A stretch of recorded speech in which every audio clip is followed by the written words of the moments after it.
Self-defense is very important to know in today's society. It's not about that you get mugged. It's about more about your confidence. World Book of Record লণ্ডনে confirm দিলে যে নহয় মীনাক্ষীৰ নামটো আমি 2020 চনত ভাৰতত আটাইতকৈ সৰু সমৰকলাৰ প্ৰশিক্ষক হিচাপে তাইৰ নামটো আমি লিপিবদ্ধ কৰি আছো। I appeal everyone, every girls and women to come out from their houses and to take self-defense training or classes to make themselves more stronger and a better version of themselves.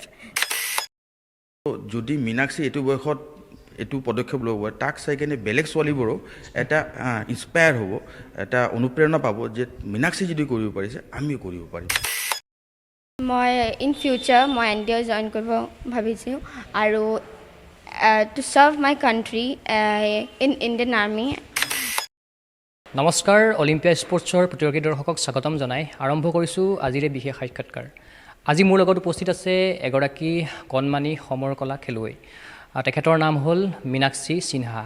তেখেতে ইতিমধ্যে এক খিতাপ অৰ্জন কৰিবলৈ সক্ষম হৈছে। World book of ৰেকৰ্ডত তেখেতৰ আৰু ইণ্ডিয়া বুক অফ ৰেকৰ্ড তথা অসম বুক অফ ৰেকৰ্ডত তেখেতৰ নাম য়ংগেষ্ট সেল্ফ ডিফেন্স ট্ৰেইনাৰ হিচাপে তেখেতৰ নাম লিপিবদ্ধ হৈছে। পোনপ্ৰথমে মই তেখেতক এই বিশেষ সাক্ষাৎকাৰলৈ স্বাগতম জনাইছোঁ। Hello everyone, my name is Meenakshi Sinha. I'm a student of class 10 from Pragjyoti Senior Secondary School. প্ৰথমতে তোমাক মই সুধিব বিচাৰিছোঁ যে তুমি যিহেতু সমৰকলাৰ লগত জড়িত হৈ আছা, কোন ক্লাছৰ পৰা জড়িত হ'লা, কি ক'বা? মই 2016 ক্লাছ 4-5ৰ পৰা মই জইন কৰিলোঁ আৰু তাৰ পৰা মই বহুত state plays dramas related to self defence আৰু কেম্পত মই আছিলোঁ। যিহেতু তুমি এগৰাকী সমৰকলা খেলুৱৈ আছিলা, লগতে তুমি বৰ্তমান সময়ত তোমাৰ বয়সৰে কিন্তু খেলুৱৈসকলক বৰ্তমান সময়ত তুমি প্ৰশিক্ষণ প্ৰদান কৰিছা, এই ধাৰণাটো কেনেকৈ আহিল তোমাৰ মনলৈ? লাইক মই টিভিত নিউজত বহুত নিউজ আহি থাকে, উমেন্স আৰ বিন টাৰ্গেটেড। তাৰ পৰা মই ভাবিলোঁ কি মই মোৰ নিচিনা ছোৱালীবোৰক সেল্ফ ডিফেন্স শিকাম আৰু তেওঁলোকত মই ষ্ট্ৰং বনাম। যিহেতু তুমি পঢ়িও আছা বৰ্তমান ক্লাছ 10ত পঢ়িও আছা, এই বৰ্ষত তুমি মেট্ৰিকো দিবা, গতিকে পঢ়াৰ মাজতে তুমি এই সমৰকলাবিধ কেনেকৈ আগুৱাই নিম বুলি ভাবিছা? মোৰ 3 দিন ক্লাছ থাকে, টুইজডে, থাৰ্ছডে এণ্ড ছেটাৰডে। মই ইন মিডিল মই টাইম আগলৈ কৰিম, মই কৰোঁ প্ৰেক্টিছ। আচ্ছা, আমি যিমানটো জানো তুমি সেল্ফ ডিফেন্সক লৈ পেলাই তুমি এখন কিতাপো ৰচনা কৰিছা, গতিকে সেই সন্দৰ্ভত কি ক'বা? পঢ়ুৱক কি আহ্বান জনাবা? মই মোৰ নিচিনা বহুত ছোৱালী আছে।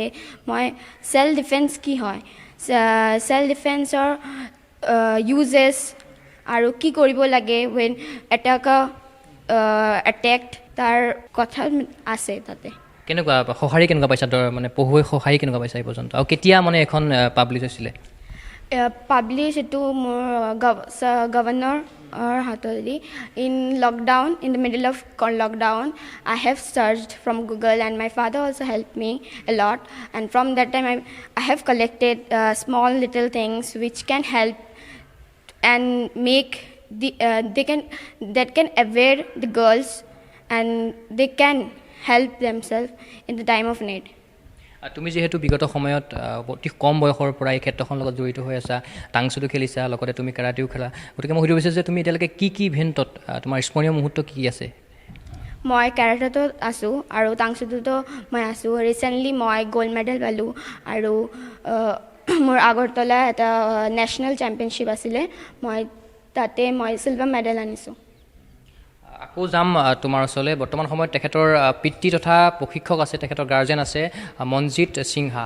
প্ৰথমতে মই আপোনাক স্বাগতম জনাইছোঁ আৰু সুধিব বিচাৰিছোঁ যে যিটো বয়সত একচুৱেলি তেখেত খেলুৱৈসকলে প্ৰশিক্ষণ লৈ থাকিব লাগে, এইটো সময়ত আপোনাৰ ছোৱালীয়ে প্ৰশিক্ষণ প্ৰদান কৰি আছে কণ ছাত্ৰ ছাত্ৰীসকলক, কি ক'ব, আপোনাৰ অনুভৱ কি? প্ৰথমত মই অলিম্পিয়াৰ সকলো দৰ্শকক মই নমস্কাৰ জনাইছোঁ। এজন দেউতা হিচাপে নিশ্চয় এইটো ভালে লাগে যে নিজৰ ছোৱালীজনী এনেকুৱা নিজৰ লগতে সমাজৰ বাকী আমাৰ ছোৱালীবোৰৰ কাৰণে কিবা চিন্তা কৰিছে, কিবা ভাল কাম কৰিবলৈ চেষ্টা এটা দিছে। সেইকাৰণে আমিও আগুৱাই আহিছোঁ। আমাৰ ঘৰৰ পৰা সদায় আমি সহযোগিতা কৰি থাকোঁ। তাই নিজেও পঢ়ি থাকে, তাৰপিছত পঢ়ি থকাৰ সময়ত যিখিনি এক্সট্ৰা টাইম থাকে সেই এক্সট্ৰা টাইমখিনি সদায় তাই কিবা মানে ব্যতিক্ৰমী সমাজৰ কাৰণে কিবা এটা কন্যা ভ্ৰূণ হত্যাই হওক আৰু মহিলা সবলীকৰণৰ ওপৰতে হওক বিভিন্ন টপিকছক লগত লৈ মোৰ বহুত ক্ল'জ মোৰ লগতে মেক্সিমাম ডিছকাশ্যন কৰি থাকে মই সৰুৰ পৰাই এইখিনি কথা মই তাৰ ওপৰত মই এইখিনি উপলব্ধি কৰিছিলোঁ তাই 2016 পৰাই প্ৰথমত তাইৰ যিকেইটা 6-7জনীয়া বন্ধুবৰ্গ আছিলে বান্ধৱীবৰ্গক লৈ আহি কেনে প্ৰথম আৰম্ভ কৰিছিলে তো লাহে লাহে আমি চালোঁ যে তাই ভেৰি চিৰিয়াছ এবাউট ডেট আৰু মই আপোনালোকৰ অলিম্পিয়াৰ মাধ্যমে মই আমাৰ SP ৰজি কলিতা বাইদেউ তেওঁৰ নাম যদি আজি নলওঁ এইটো কিবা আধৰুৱা হৈ থাকিব 2016 চনত SP বাইদেউ তেতিয়া ADCP বাইদেউ আছিলে বৰ্তমান আমাৰ CM ভিজিলেন্স চেলৰ তেওঁ SP হিচাপত কৰ্মৰত SP ৰজি কলিতা বাইদেউ 2016ত আহিছিলে এইখন ঠাইতে আহি মোৰ ছোৱালীক বহুত কিবা কিবি কথা ভাল কথা কৈ গ'লে যিহেতুকে বাইদেউ এটা সময়ত এজন কেৰাটা খেলুৱৈ আছিলে আৰু সেই দিনৰ পিছৰ পৰাই মীনাক্ষীয়ে সদায় সেইখিনি বস্তুৰ ওপৰতে চাৰ্চ কৰি থাকে কথা পাতি থাকে আগুৱাই যায় 2018 চনত তেওঁ তাইৰ নেতৃত্বত সৰু সৰু ছোৱালী লৈ দুৰ্গা পূজাৰ দশমী আমাৰ পাণ্ডু বিসৰ্জন ঘাট থাকে সেই ঘাটত কন্যা সন্তান ভ্ৰূণ হত্যাৰ ওপৰত বৰ ধুনীয়া এখন বাটৰ নাট কৰিছিলে যাৰ কাৰণে আমাৰ দশমী বিসৰ্জন সমিতিয়ে বঁটা প্ৰদান কৰি উৎসাহিত কৰিছিলে তো এজন পিতৃ হিচাপত ভাল লাগে যে তাইৰ বয়সত বাকী ছোৱালীবোৰ খেলি আছে পঢ়ি আছে মীনাক্ষীয়ে ব্লেক বেল্টো পাইছে হয় যোৱা বছৰত তাই ব্লেক বেল্ট পালে কেৰাটাত কোৰ্চ কমপ্লিট কৰাৰ পিছত এক্সাম কণ্টাক্ট হ'লে এক্সাম কণ্টাক্ট হোৱাৰ পিছত ব্লেক বেল্ট দিয়া হ'ল আমি যিমান দূৰ জানো আপোনালোকে মিছন শক্তি নামেৰে এক আঁচনি গ্ৰহণ কৰিছে যিটো আপোনাৰ জিলা পৰ্যায়লৈ তেওঁলোকে পৰ্যবেক্ষিত কৰে বুলি আমি গম পাইছোঁ কি ক'ব এই সন্দৰ্ভত কি হয় আচলতে মিছন শক্তিটো হয় আমি এটা ক্ষুদ্ৰ প্ৰয়াস এটা চেষ্টা কৰিছোঁ কাৰণ দিনে দিনে অসমকে ধৰি গোটেই ভাৰতত নাৰী নিৰ্যাতনৰ ঘটনা বাঢ়ি গৈ আছে চৰকাৰৰ পক্ষৰ ফালৰ পৰা যিখিনি কৰণীয় চৰকাৰে এইখিনি কৰি আছে তাৰ চৰকাৰৰ লগতে আমিও সাধাৰণ এজন সমাজৰ নাগৰিক হিচাপে আমাৰো বহুত কৰণীয় থাকে সেইকাৰণে আমিও চিন্তা চৰ্চা কৰিলোঁ আমাৰ ইয়াৰ অঞ্চলৰ আমাৰ পাণ্ডুবাসী ৰাইজ অঞ্চলৰ লগত আমি কথা পাতিলোঁ তো আমাৰ পাণ্ডু অঞ্চল ৰাইজৰ যিবোৰ জ্ঞানী শ্ৰেষ্ঠ আমাৰ অগ্ৰজ আমাৰ শুভচিন্তক আছে সেইসকলৰ মানে পৰামৰ্শ মতে আমি এখন চিন্তা কৰিলোঁ যে আমি এখন মিছন শক্তি নামৰ এখন আমি আঁচনি আৰম্ভ কৰিলোঁ আৰু এই মিছন শক্তি আঁচনিৰ অধীনত ইতিমধ্যে আমি অসমৰ 14খন জিলাত আমি ইতিমধ্যে আমি মহিলা সমৰ কলা প্ৰশিক্ষক আমি বিনামূলীয়াকৈ আমি মাহজোৰ ট্ৰেইনিং দি আমি পঠাইছোঁ ইয়াৰ মাজত ৰংগিয়া আছে বঙাইগাঁও আছে ধুবুৰী আছে গোলাঘাট আছে তিনিচুকীয়া আছে আৰু সিহঁতে নিজৰ অঞ্চলত বিনামূলীয়া সবলীকৰণ আৰু ৰিপিটেড আটাইতকৈ ডাঙৰ কথা আমি ৰিপিট কৰিব লাগে আমি এদিনীয়া দুদিনীয়া কোৰ্চ কৰাৰ পিছত আমি চাওঁ আমিও বহুত গৈছিলোঁ এদিনীয়া দুদিনীয়া সমৰ কলা প্ৰশিক্ষণ হয় তাৰপিছত মানুহ পাহৰি যায় তো এনেকুৱা সম্ভৱ নহয় আমি ৰিপিটেড যাতে আমি কৰিব পাৰোঁ কণ্টিনিউৱাছ মাহত এবাৰ দুইবাৰ এনেকুৱা এটা প্ৰচেষ্টা শক্তিৰ মাধ্যমে চলাৰ চেষ্টা এটা দিছোঁ আৰু যিহেতু এইখন ক্ষেত্ৰৰ লগত মীনাক্ষী অতি সৰু কালৰ পৰাই ব্যস্ত হৈ আছে মই সুধিব বিচাৰিছোঁ যে তেখেতে যিহেতু বিগত সময়ত ৱৰ্ল্ড বুক অফ ৰেকৰ্ড বা ইণ্ডিয়ান বুক অফ ৰেকৰ্ডো ৰেকৰ্ড গঢ়িছিলে ইমান য়ংগেষ্ট চেল্ফ ডিফেন্স ট্ৰেইনাৰ হিচাপে কি ক'ব কেতিয়া পাইছিলে এই সন্মান কি ক'ব এই সময়ত অসমক ভাৰতকে ধৰি অসমৰ কাৰণে বৰ এটা ভাল খবৰ কঢ়িয়াই আনিছিলে মীনাক্ষী 2020 চনত আমাৰ লগত ৱৰ্ল্ড বুক অফ ৰেকৰ্ডৰ ফালৰ পৰা যোগাযোগ কৰা হৈছিল যে আমি এখন এক্সামিনেশ্যন পাতিম এছেছমেণ্ট এক্সামিনেশ্যন পাতিম য'ত আপোনাক ছোৱালীক আমি এছেছমেণ্ট এক্সাম পাতিব বিচাৰোঁ তাৰপিছত আমি হটপোষ্ট কৰাত আমি পাতিলোঁ পতাৰ পিছত অনলাইন যোগে যিহেতু তেতিয়া ক'ভিড চলি আছিলে তো জুম এপ মিটিঙৰ জৰিয়তে অনলাইন যোগে এওঁলোকৰ এটা পেনেল আছিলে পেনেলে মীনাক্ষীক এছেছমেণ্ট এক্সামিনেশ্যন ল'লে হটপোষ্ট কৰিলে টেকনিকেলিটি ওপৰত কৰাৰ পিছত য'ত ভাৰতৰ এজন মিলিটাৰী ইনষ্ট্ৰাক্টৰ তেওঁৰ নাম AN হৰিনাথ তেওঁ আছিলে সেইখন পেনেলত তেওঁ বহুত কিবা কিবি সমৰ কলাৰ বিষয়ত হটপোষ্ট কৰিলে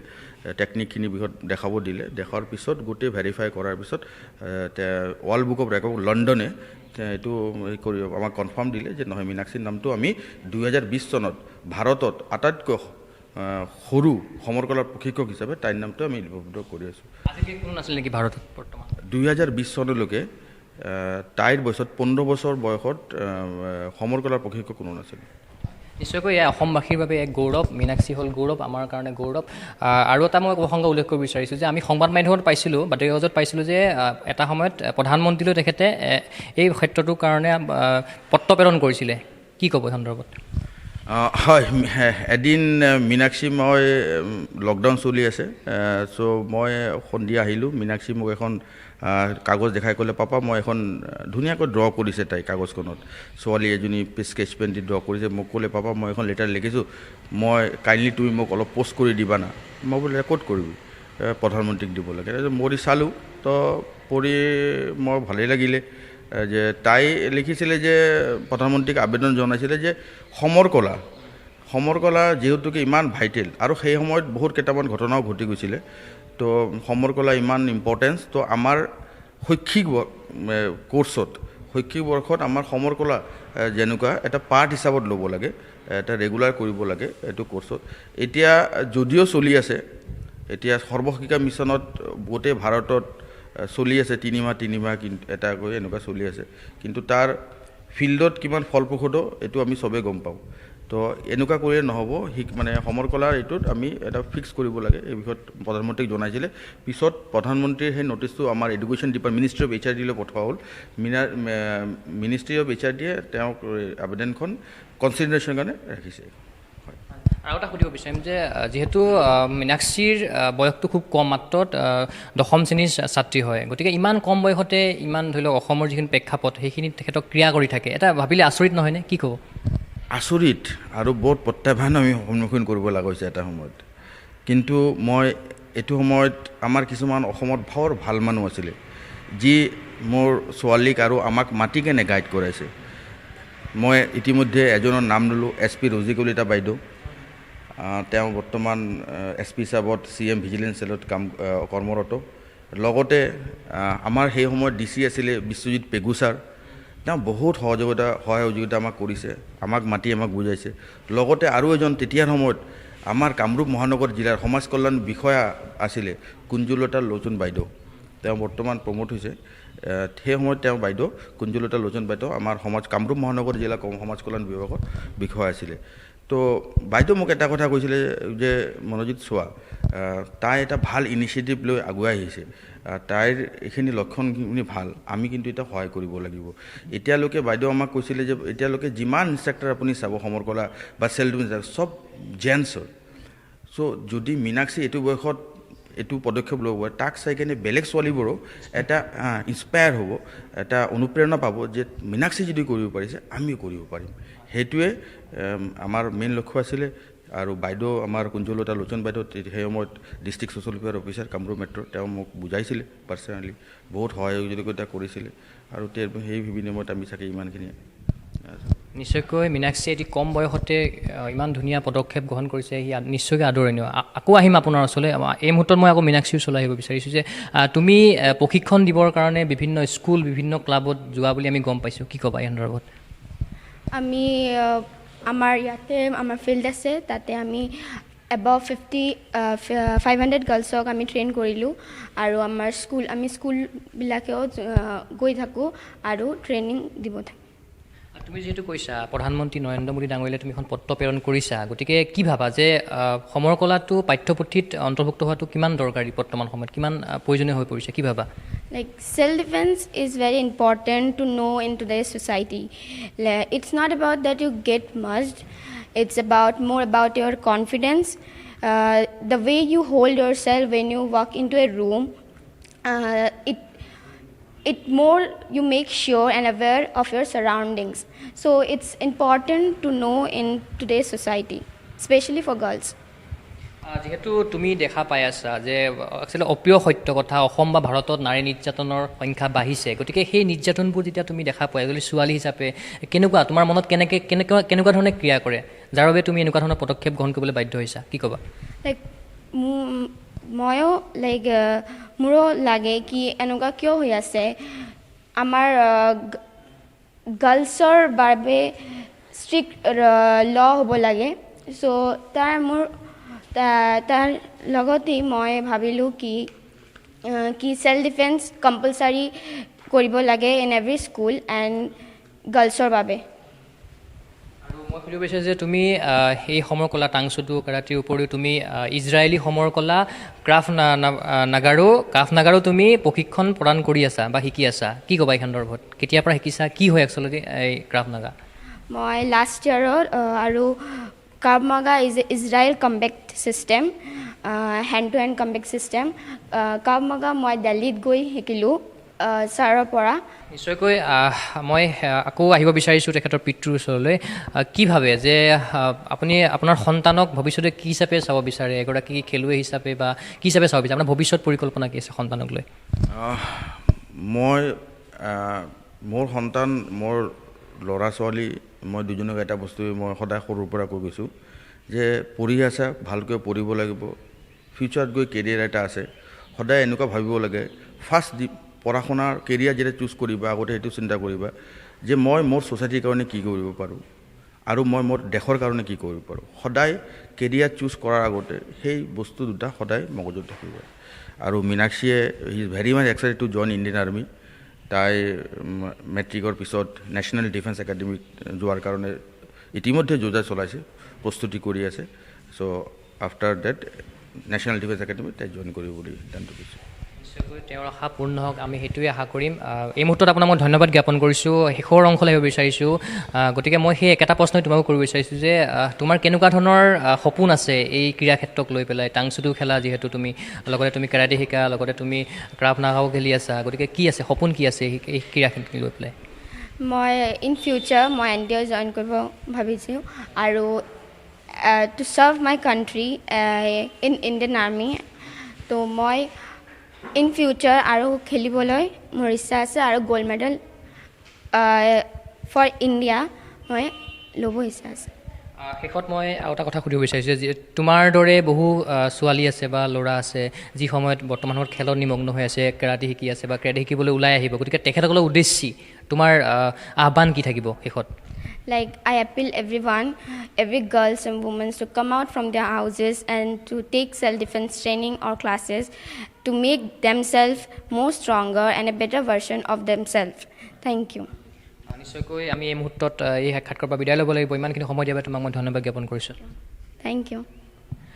নিশ্চয়কৈ এয়া আছিলে এগৰাকী অসমৰ সমৰ কলা খেলুৱৈ তথা সমৰ কলা প্ৰশিক্ষক সন্মানী কনিষ্ঠ প্ৰশিক্ষক মীনাক্ষী সিনহা তেখেতৰ লগত কথা পাতি আমি আপ্লুত হৈ পৰিলোঁ অসমবাসীক জনাবৰ কাৰণে চেষ্টা কৰিলোঁ যে তেখেতে সমৰ কলাৰ জৰিয়তে মহিলাক আত্মসুৰক্ষাৰ কাৰণে যিদৰে কাম কৰি আছে সেয়া নিশ্চয়কৈ শলাগ কৰিবলগীয়া গতিকে আমি আশা কৰিম আগন্তুক সময়ত তেখেতৰ এই পদক্ষেপে সফল ৰূপ পাওক এই আশাৰে মই চিন্ময় বৰাই এই বিশেষ সাক্ষাৎকাৰৰ পৰা বিদায় লৈছোঁ চাই থাকিব অলিম্পিয়া স্পৰ্টছ ধন্যবাদ হিন্দৱে এক্সক্লুচিভ শ্ব'ৰুমে এতিয়া আপোনালৈ লৈ আহিছে অটো ক্লিন চিমনিত ইজি EMI ফেচিলিটি যি 13,500 পৰা আৰম্ভ আৰু এতিয়াও পাওক চিমনিত দিৱালী ডিছকাউণ্ট আপ টু 40%। আহক Hindware exclusive showroom Rajgarh road near petrol pump Guwahati অধিক তথ্যৰ বাবে গুগল কৰক কছমিক এপ্লায়েন্সেছ।